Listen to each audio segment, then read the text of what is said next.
Okay, hi everybody, and this is the beginning of a treatise on white magic webinar commentaries, number 4. We're on page 12. We've just been dealing with the definition of terms. The terms have been defined so far as occult, that the hidden energies which are causative and which lie behind the effects, the archetypes behind the arrangements in the mosaic world, the causative energies which produce effects, the world of being in relation to the world of becoming. I think that's one way to look at it. Then the question of the word law, which has to do with the carrying forth of the will of a superior being, and it cannot be countermanded. It is absolute within the system. It cannot be violated. It's absolute within the system that it controls. It's not like a rule which you can follow or not.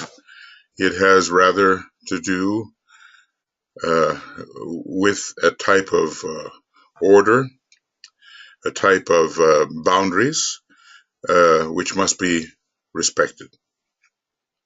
They cannot be somehow circumvented within the system to which the law applies. Then we come down to this word psychic. And this word psychic has to do with the animal soul and with the human soul. The true psyche is the soul, but there are lesser degrees of this type of sentiency. As he says here, there are two types of the above force in manifestation, as far as the human kingdom is concerned, and these must be clearly grasped. There is the force which animates the subhuman kingdoms in nature. The ensouling energy, which brought into conjunction with the energy of matter, inherited from the previous solar system, which brought into conjunction with the energy of matter and self, produces all form. So we have self, psyche, and matter in the production of form. And psyche is the sensitive nature. The effect of this junction is to add to the embryo intelligence of substance itself, inherited from the past, a latent sentiency and responsiveness that produces that subjective something we call the animal soul. And this seems to be applied to the animating soul in its non-self-conscious state of development. This exists in 4 degrees or states of sentient awareness. So there is the various kingdoms of nature and the degree of their sentiency. Note that sentiency or consciousness is even found in the mineral kingdom. The consciousness of the mineral kingdom, the consciousness of the vegetable kingdom, the consciousness of the animal kingdom, the consciousness of the animal form through which the spiritual man functions, which after all is but a department of the former group in its highest presentation. So we are pretty much, as human beings, an animal plus a god. The indwelling higher soul, really the indwelling monad or unit of spirit or presentation or externalization of spirit, emanation of spirit. So this is the animal soul, and it has to do with sentiency, but a kind of sentiency which is not yet self-conscious. And through this type of soul, we have risen. We, the immersed monad, passing through the stages of involution and anchoring ourselves in the mineral kingdom, or at least anchoring the extension of ourselves in the mineral kingdom, have risen through the vegetable, the animal kingdom, and even now we have that type of sentience in our vehicles, which is the same type of sentiency found in the animal kingdom altogether. We do have, after all, an animal nature. So the consciousness of the animal form through which the spiritual man functions, which after all is but a department of the former group in its highest presentation. So we human beings, let's just say in our form natures, we have a high presentation of animal soul, which is not yet self-conscious. All right, so that's the animal soul that exists in 4 degrees or states of sentient awareness. Secondly, there is that psychic force which is the result of the union of the spirit with sentient matter, in the human kingdom, and which produces a psychic center which we call the soul of man. Now this is a self-conscious center. So this is this type of soul is higher than the animal soul, which is sentient but not self-conscious. The psychic center is a force center. You know, it's in a way it's considered to be the heart center of the monad. Heart always has about it that quality of feeling or sentiency.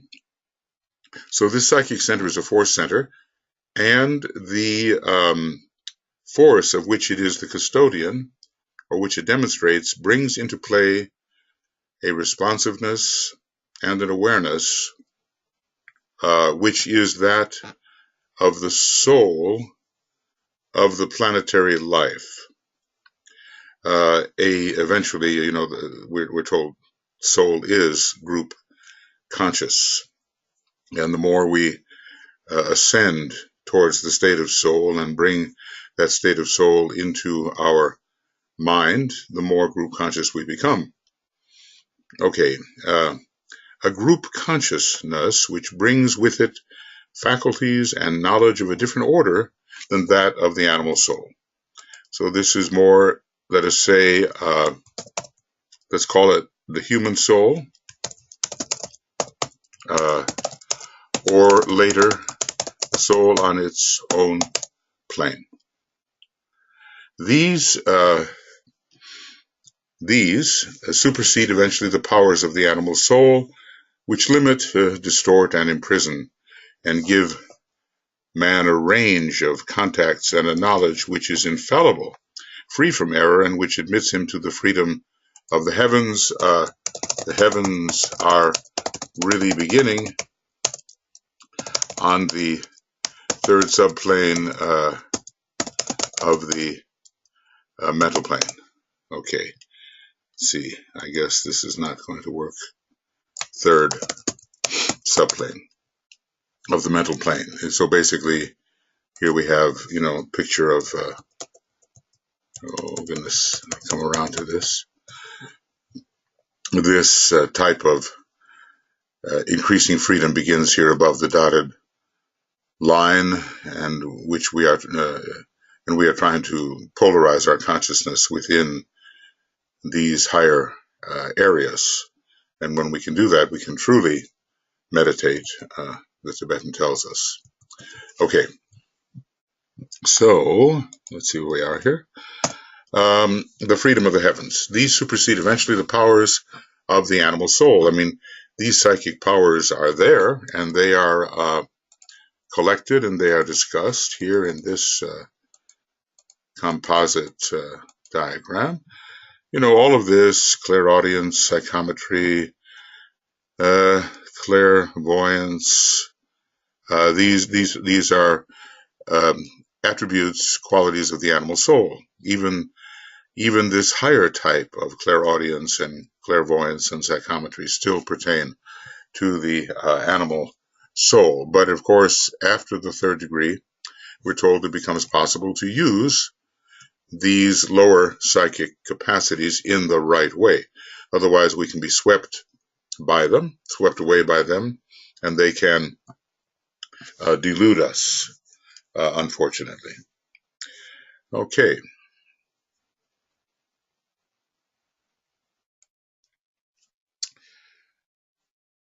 So what we do have here, the idea that if our consciousness remains subject only to the animal soul, there would be limitation, distortion, imprisonment, a generally deluded state characterized by glamour and illusion, and we would not have the freedom of the heavens, which I think really begins for us. We aspire to it before the third degree, but it begins at the third degree.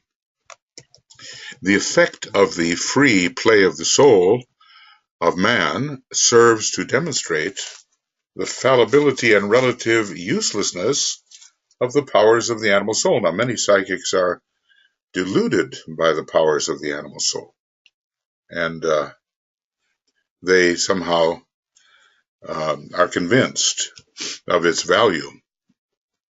But relatively speaking, it is not of value.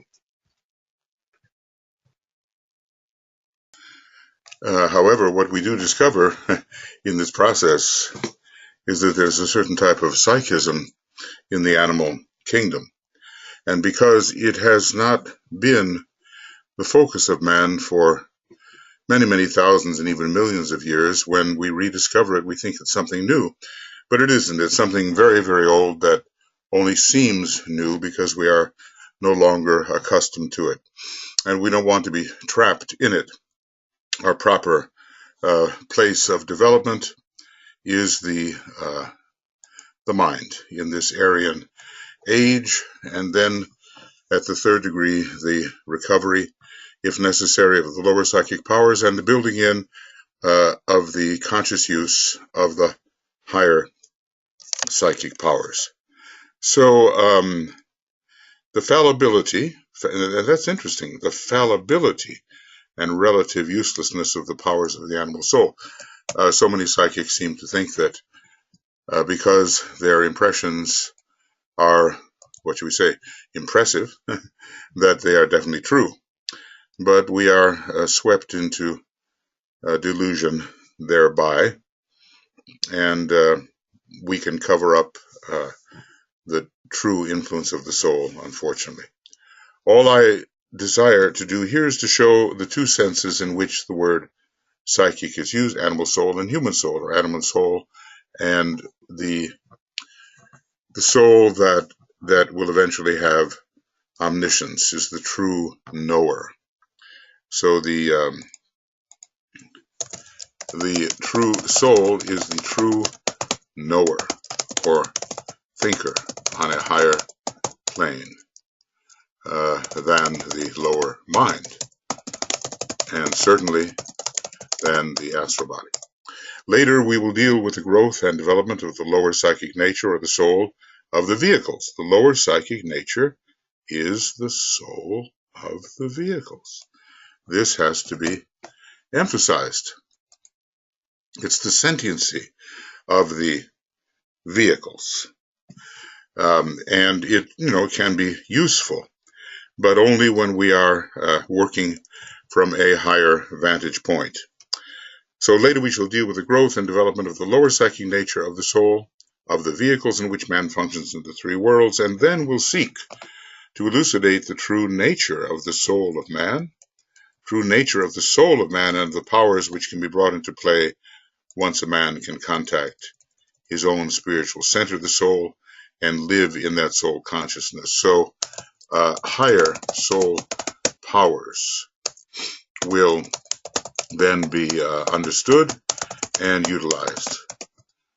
And we begin with spiritual discernment and response to group vibration and spiritual telepathy, and then we go on to the Buddhic powers, the lower 5 of them, and the Atmic powers, the lower 5 of them, and so forth. Eventually, the powers of the monad will come into focus, and we shall be very well equipped indeed to understand and contribute usefully to the development of all interactions on the cosmic physical plane. Okay, here's another term that he wants us to understand, and the term is unfoldment. He said it's a very good term elsewhere, maybe it's here, but as a flower may unfold, so does consciousness. And you can envision the unfolding of the petals. They are rather closed in upon themselves, but they open to the light of the sun, or to the sun of Buddhi, we might say, to the higher wisdom, and all of the egoic lotus becomes eventually irradiated by Buddhi, which turns out to be a kind of a destructive force and demands a liberation from the temple of the causal body.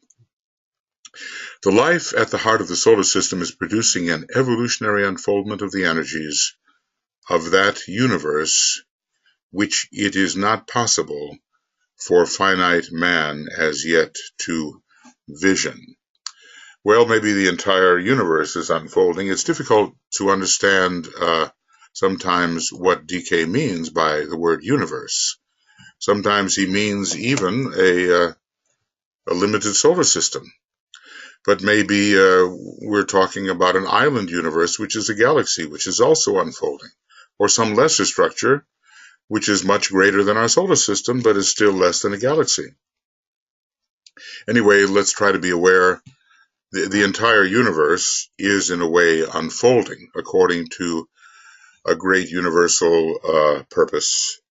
So, but we'll try to understand that the term has a certain fluidity, and we have to see the context in which it is used. I guess it's not possible for us to understand the grand entirety of the complete universe of all galaxies and starry systems. Not at all possible. We can't even really understand the unfoldment of our particular galaxy, which we, by the law of analogy at least, know is ensouled by a stupendous life, which is just a tiny life compared to that which ensouls the entirety of the universe. So to get a true scale of the way things relate to each other, and what is big and what is small, it takes a great sensitivity of consciousness, which we're trying to cultivate and are slowly on our way. So the solar system is producing an evolutionary unfoldment of itself as a tiny universe, and that's contributing to the unfoldment of a cosmic logos, a greater universe, and contributing to the unfoldment of a supercosmic logos, which we sometimes call the one about whom naught may be said, which is contributing to the unfoldment of a sub-parabrahmic logos. If I were to try to find a diagram of that, I would say this is a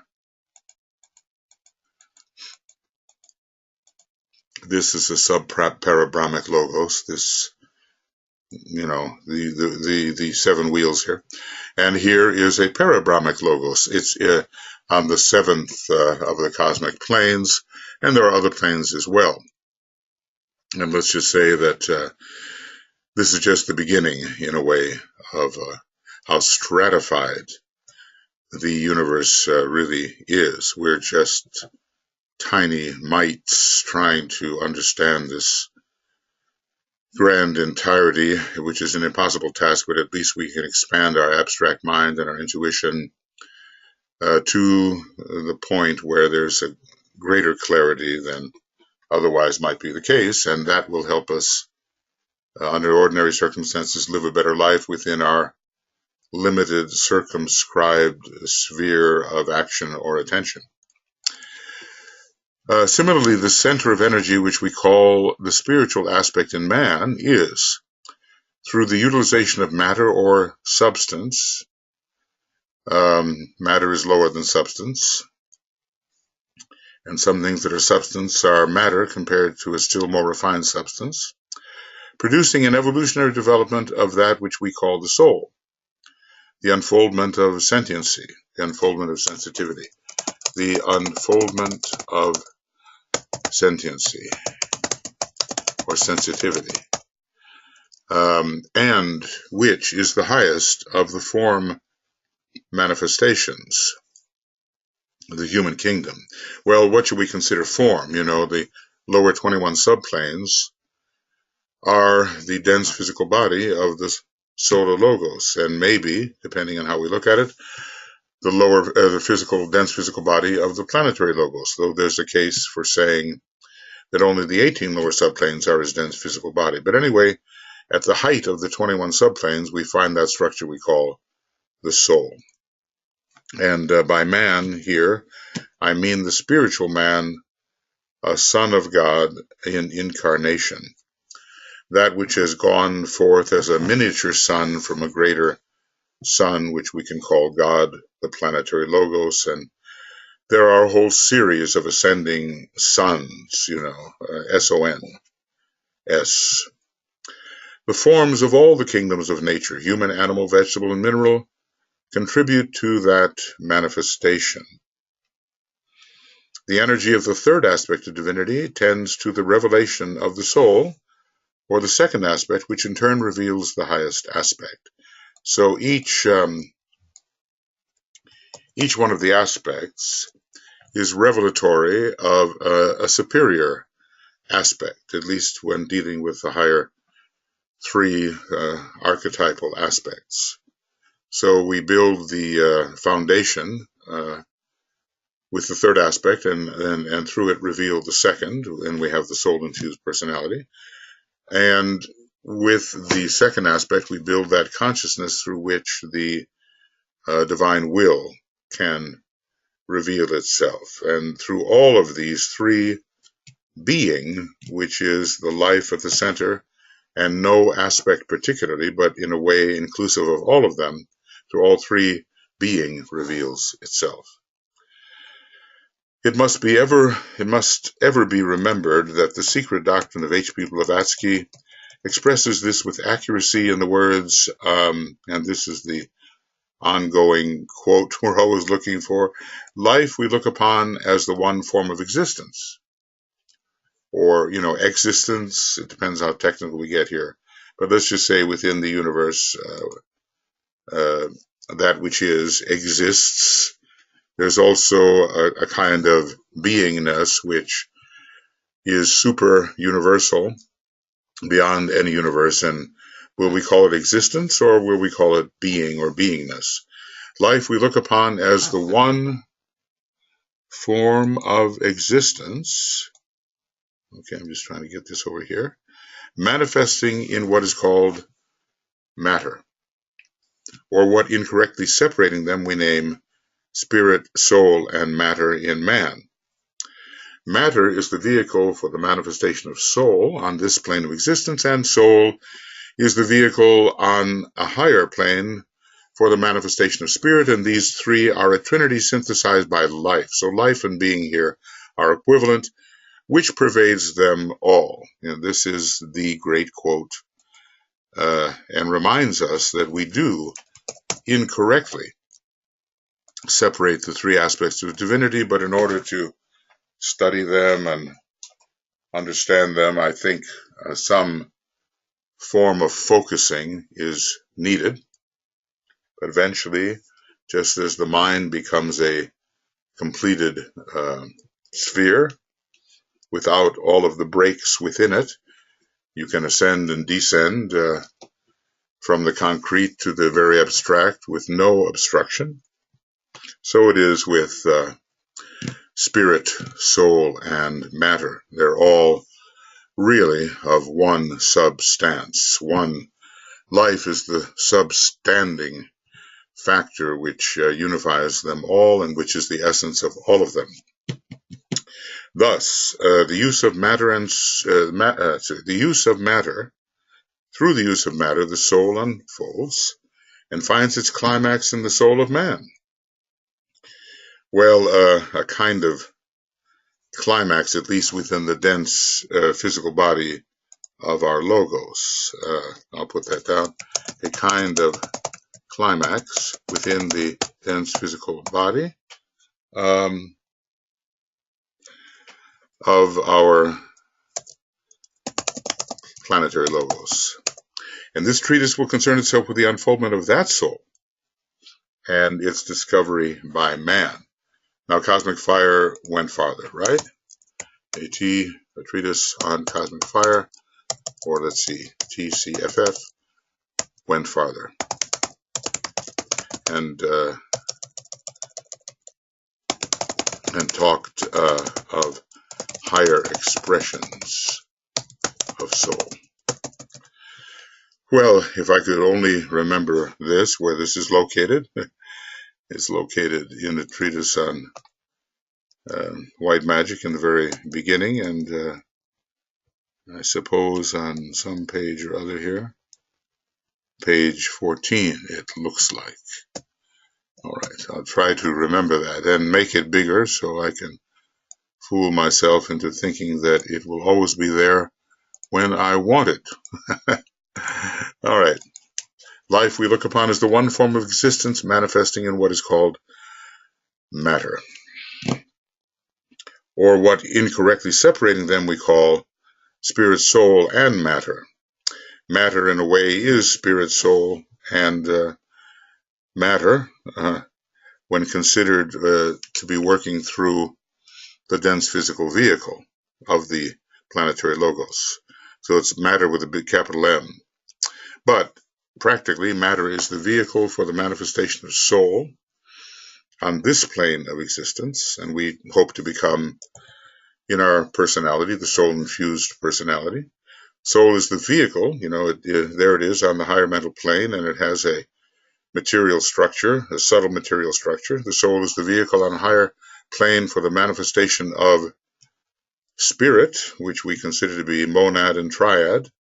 And these three are a trinity, synthesized by, I would say, beingness, by life, which pervades them all, and from which they were emanated or extruded. They came forth from life itself, which is a completely unified being. Now, what is the manner of that coming forth? That's very difficult to say. Sometimes I think it is a self-perceptual coming forth. Now, knowledge might be divided into three categories. First, there is theoretical knowledge. Of that we have plenty if we're students of the Tibetan, because he's even writing about things which he infers and has read about and understands, but he has not experienced directly, such as when he writes about, let's say, the cosmic astral plane or the cosmic mental plane. Knowledge might be divided into three categories. First, there is theoretical knowledge. This includes all knowledge of which man is aware, but which is accepted by him on the statements of others. Well, we're doing a lot of that, aren't we? Statements of other people, and by the specialists in the various branches of knowledge, such as the Tibetan is. So let's just say we accept much from the Tibetan, and it is the course of wisdom to do so.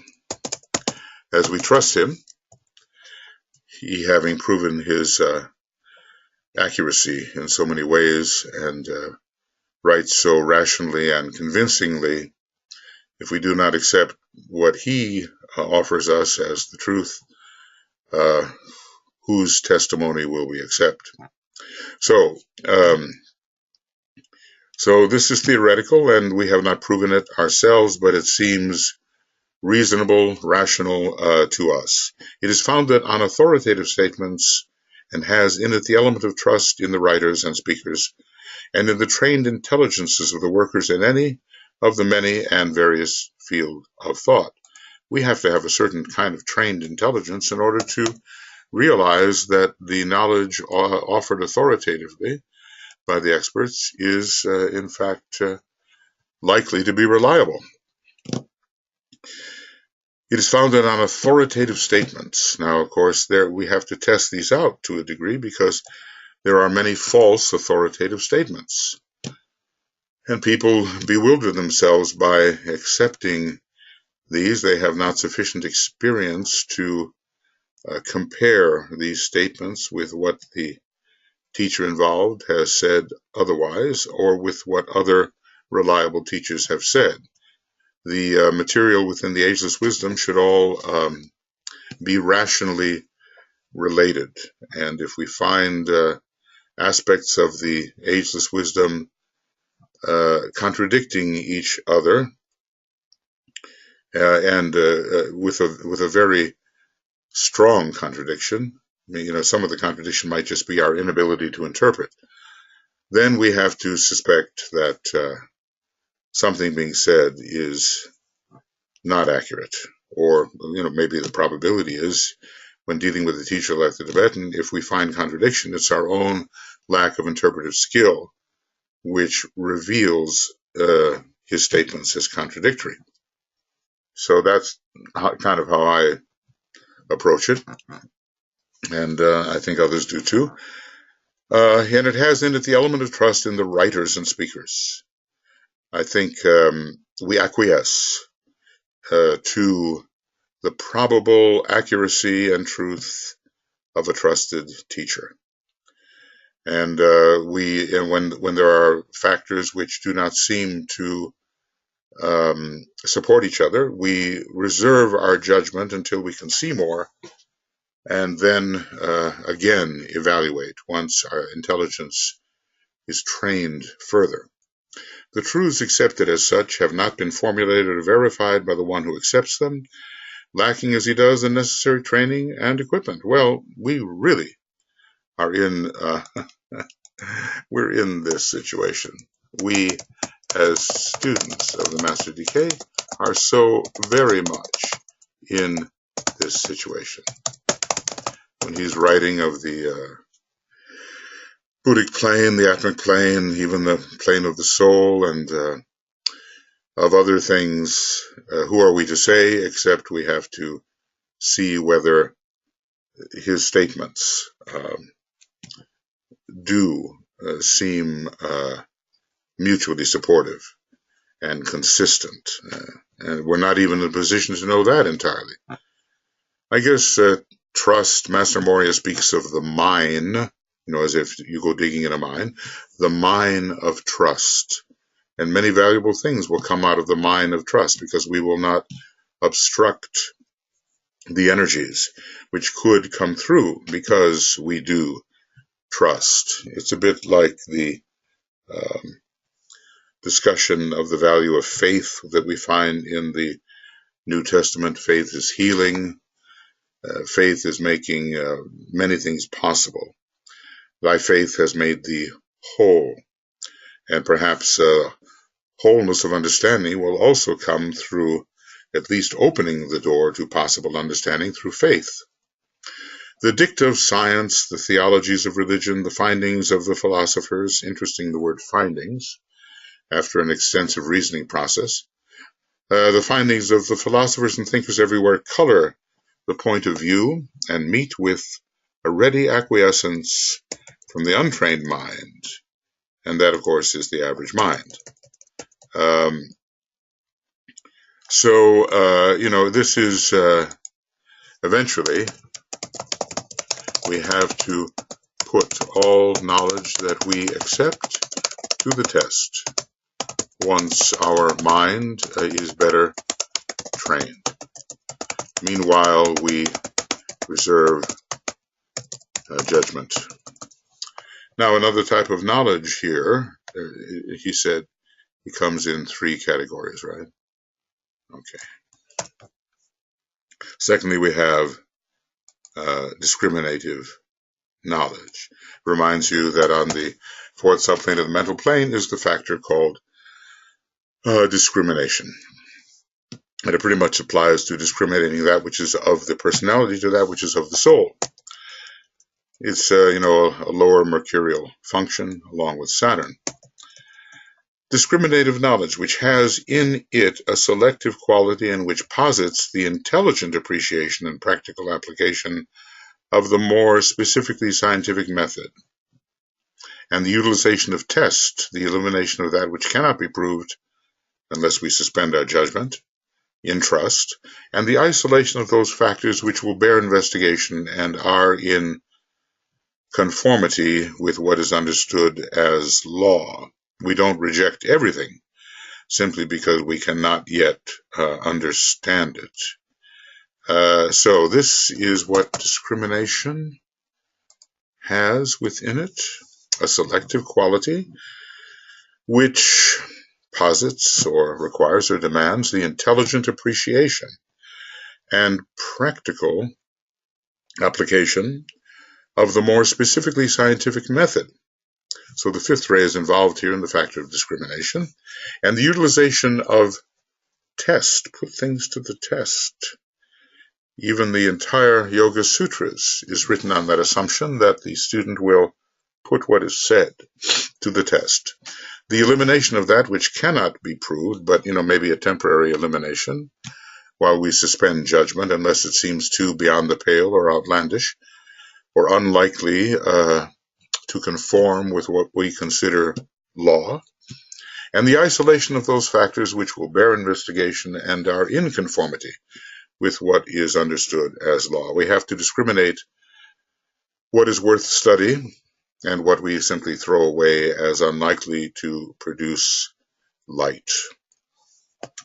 The rational, argumentative, scholastic, and concretizing mind is brought into play with the result that much that is childish, impossible, and unverifiable is rejected, and a consequent clarifying of the field of thought results. So this is the lucidity of the fifth ray and relates to the lower concrete mind, which is much characterized by at least the lower part of the fifth ray, the entire mental plane being the fifth plane from the top, as we call it, of the cosmic physical plane is the fifth plane.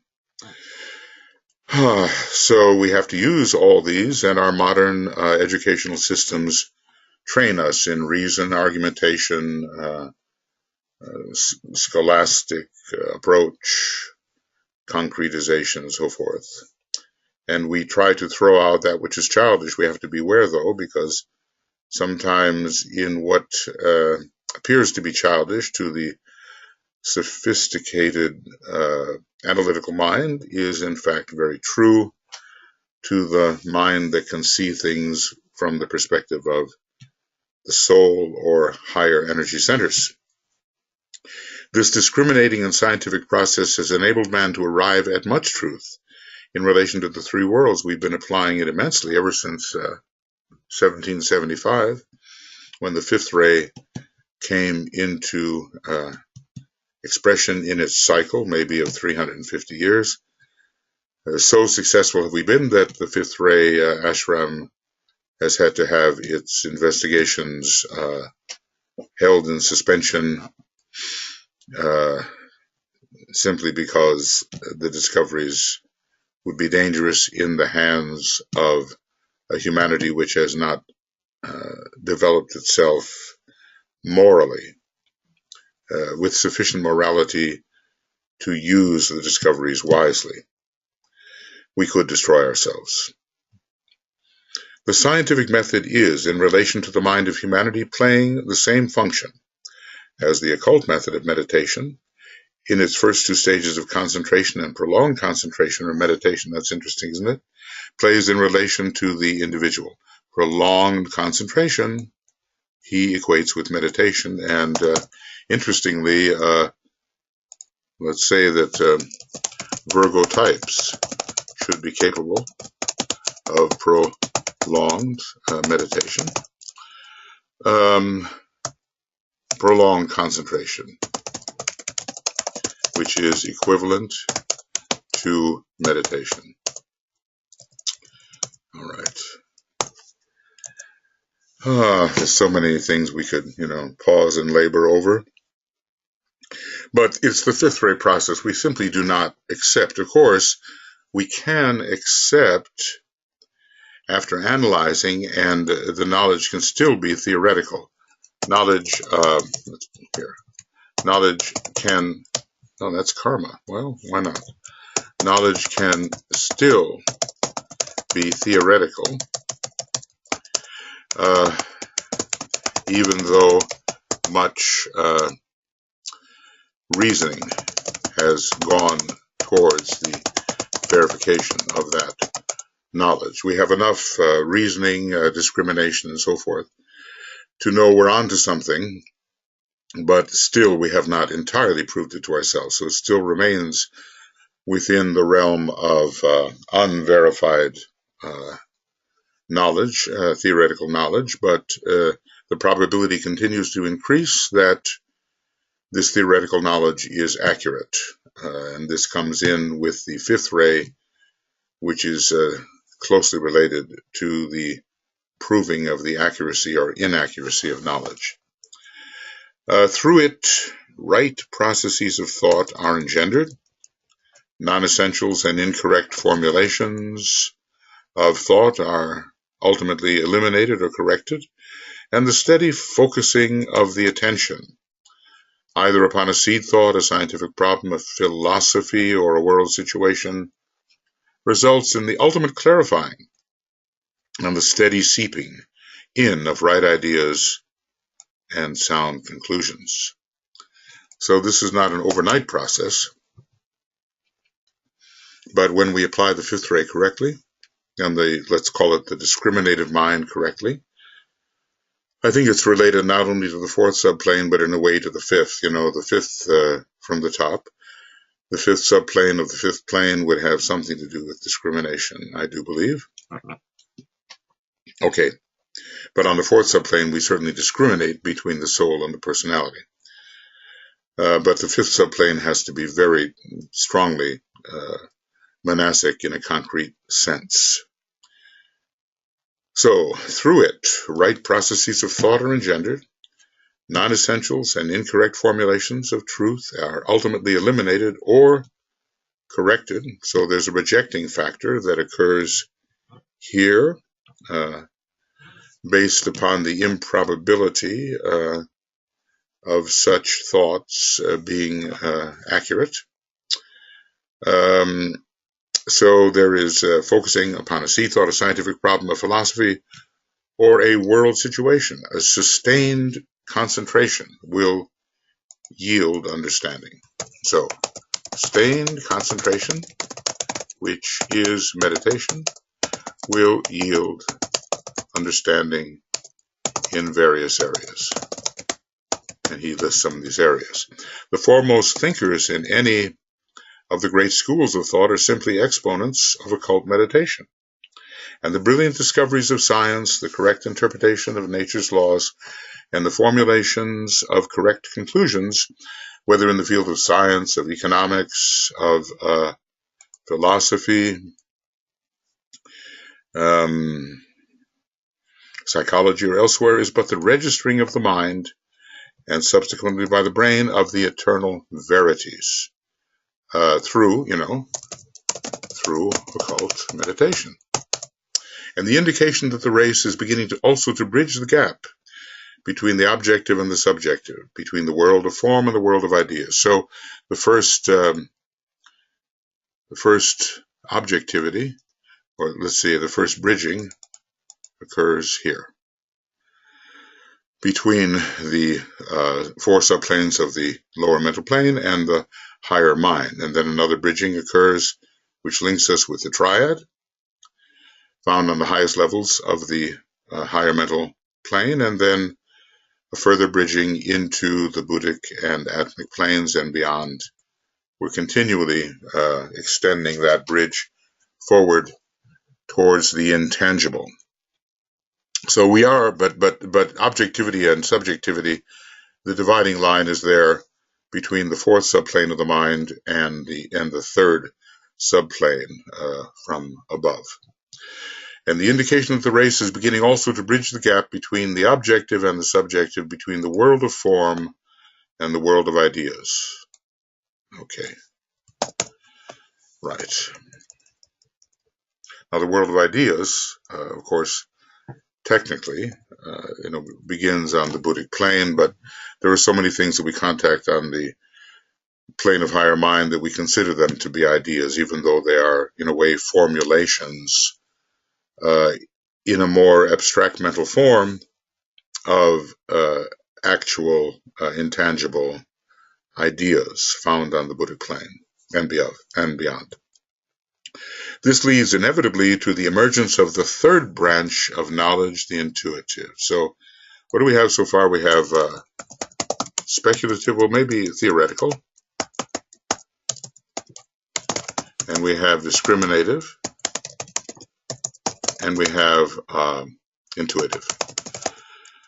And the intuitive mind is also called the transcendental mind. It's a function of a higher aspect of Mercury.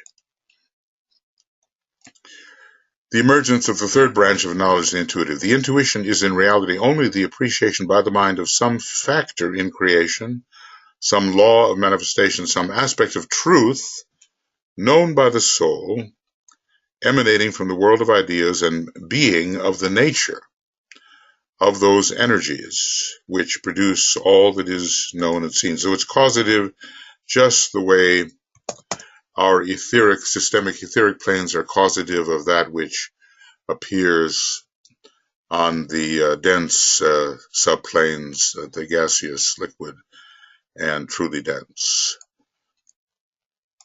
Okay, so this is another definition of the intuition, and it makes me want to do this kind of thing, definition of intuition. And this is in a treatise on white magic. And what, where are we here? Let's see. Sorry. I tend to,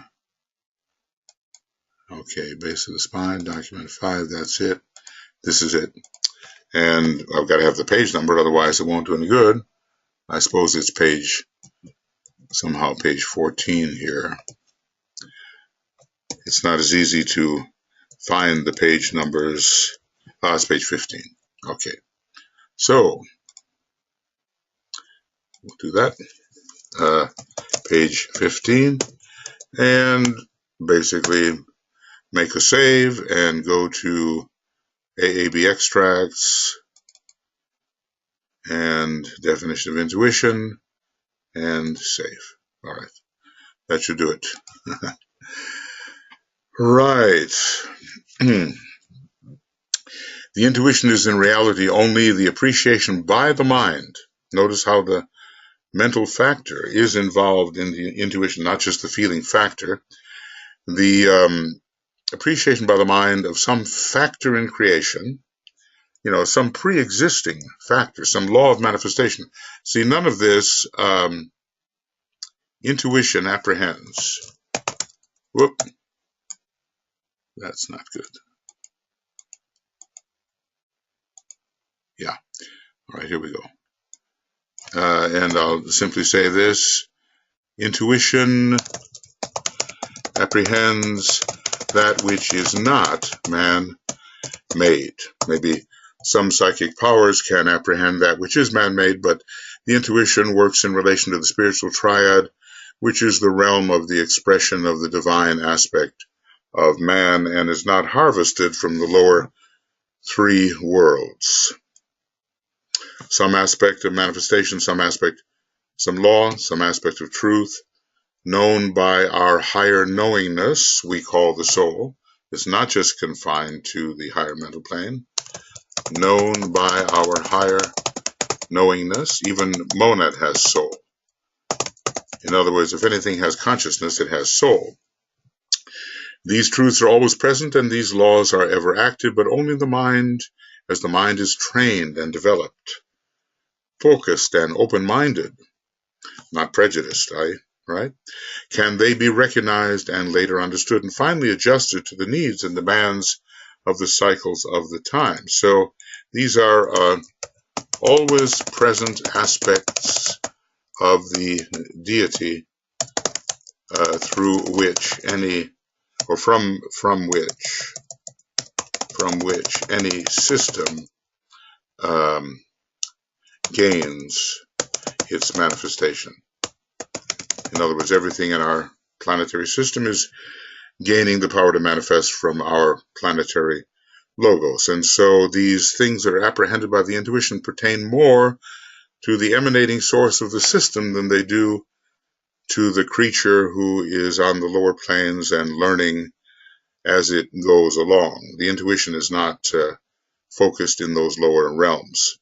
Those who have thus trained the mind in the art of clear thinking, the focusing of the attention and consequent receptivity to truth, have always been with us, but hitherto have been few and far between. So these are like precursors, the focusing of the attention, receptivity to truth. It's preparation for intuition. This is preparation for the recognition and utilization of the intuition. They are the outstanding minds of the ages, but now they are many and increasingly found. This is the growth of the luminous mind and its bridge to intuition in the modern era. Growth of the luminous or the light receiving mind and its bridge to direct knowledge or intuition by many in the modern world. The minds of the race are in process of training, and many are hovering on the borders of a new knowledge. And we might say, in this case, intuitively apprehended. And I'd like to spell that word correctly. Intuitively. The intuition which guides all advanced thinkers into new fields of learning is but the forerunner of that omniscience which characterized the soul, and not just on the plane of higher mind. Soul truthfully transcends the higher mental plane. That's something we have to understand. The vehicle of the soul, as we usually contemplate it or think about it, is on the higher mental plane, but even once that is destroyed, soul continues to exist. The truth about all things exists, and we call it omniscience. Maybe omniscience in relation to the cosmic physical plane is found upon the logoic levels. That's not omniscience with respect to the cosmic astral plane or cosmic mental plane, but every sphere has its own type of omniscience. Every sphere of activity has its own type of omniscience, omniscience. Okay. The truth about all things exists, and we call it omniscience. Infallibility, the church got a bit ahead of itself when thinking that the leader of the church was infallible in all things. Obviously, insufficient occultism was understood by those who claim such a thing. Infallibility, the correct knowledge of the Hindu philosophy. Okay, so intuition leads to omniscience.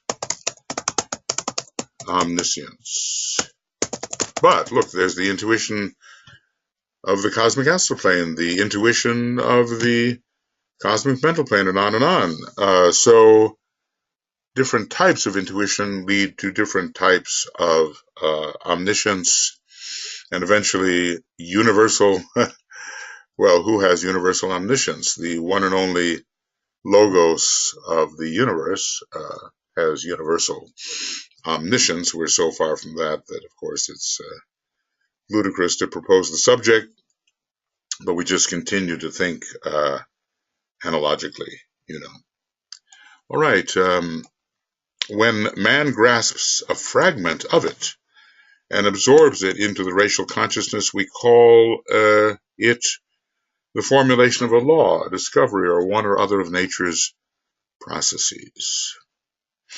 Well, we just get the fragments, and of course the fifth ray in many ways works piece by piece. It has that kind of laser-like focus on the part, at least to clarify the part and its relation to those factors which surround it, but not to all things. We cannot be overly ambitious when it comes to the quest for omniscience. We have, for all the marvelous depth and complexity of the books we've been given, we have just the ABCs of occultism. Hitherto, this has been a slow and piecemeal undertaking. That's that fifth ray word. Later, and before so very long, light will pour in. You kind of think about the water carrier with his urn, it's filled with electrical energy and the energy of occult knowledge. Truth will be revealed and the race will enter upon its heritage, the heritage of the soul, and I think very much, once we go through the difficulties of the first 720 years of the Aquarian age, we will enter the decanate of Aquarius, ruled by Mercury, the god of mind and eventual omniscience. Well, let's just say limited omniscience. We have to think about the various spheres. I mean, you can only imagine what kind of being has galactic omniscience. Not even our little one about whom naught may be said has a galactic omniscience. It's always a little ludicrous to me to hear people speaking of what's going on in the galactic council here and there when we can't even control our astral body, so let's not let our minds get too far ahead of our attainments, or at least have some humility about it. In some of our considerations, speculation must perforce enter in, even for the Tibetan, and certainly for us. So even for the Tibetan, and certainly for us, those who see a vision that is withheld from those lacking the necessary equipment for its apprehension are regarded as fanciful and unreliable. Well, just try to teach occultism to those who are not ready, or maybe sometimes to members of one's own family, because right there, we run into the old statement that a prophet is without honor in his own home. When many see the vision, its possibility is admitted, but when humanity itself has awakened the opened eye, the vision is no longer emphasized, but a fact is stated and a law is enunciated. So from vision to fact to law. This is what we're looking for. From vision to fact to law. All of this is about the verification of knowledge. We are sadly incapable in the realm of higher knowledge, but we've been given through the Tibetan's work and the work of Blavatsky and other reliable theosophical and occult authors bridges to the higher types of knowledge which we must finally recognize and make our own. Such has been the history of the past, and such will be the process in the future. All right. Right. Now, I think although I failed to press the chronometer button in time, let's just say that this is the end of Treatise on White Magic, number 4. And we are on page 16. And we will begin here with the same thing. Oh, come on. Beginning of a Treatise on White Magic, number 5, from page 16 to who knows what. We'll see. A few pages at a time, that's all we can really do. Try to deepen our knowledge of things by putting together in a reasonable, rational, coherent manner that which the Tibetan has presented to us, making our own connections, taking the connections he's given us and finding new connections and giving the opportunity for light to flash forth between the various items of knowledge so that a great interrelated sphere of knowledge appears. Okay, friends, that'll be it, and we'll see you soon. We're going on to number 5. Take care.